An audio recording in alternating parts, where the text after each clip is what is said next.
You gotta come up 6 inches. Yeah, so you're fine.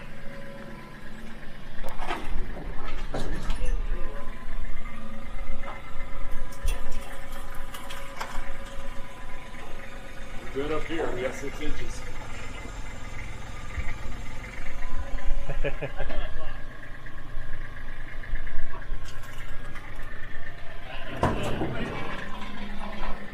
Get a rail tractor. Makes John Deere, doesn't it?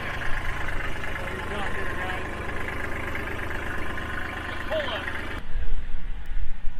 Why do you gotta come up down there? Every bit of 6 inches. It's gonna be nip and tuck. Yeah. It'll be convenient if that doesn't hit a lug. Yeah, be a little bit lower. That'll be 2 inches. How much room do you have there? About as much hair as I got on my head. It's gonna be really close if it goes. Don't forget to duck. No, there's no cutout here.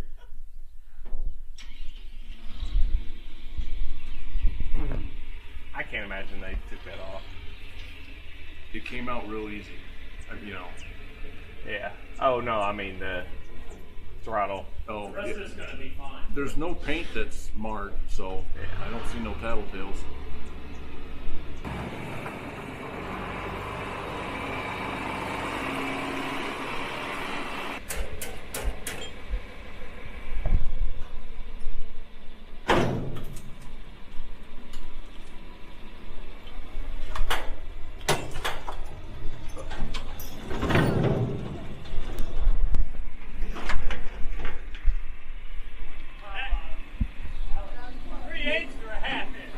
I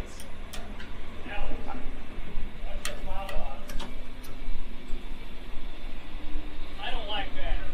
That was close. Next time we might be on the nut of the lug instead of the bar. That's yeah. Is the plow high enough? I think so. Take it slow though, just in case it dips.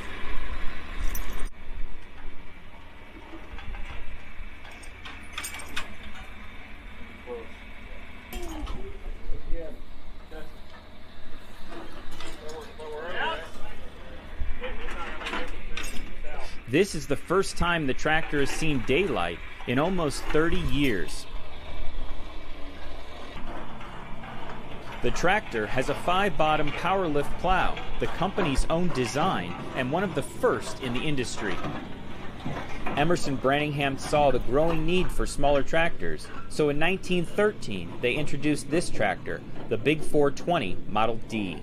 This tractor seems small when compared to its older brother, the Big 430.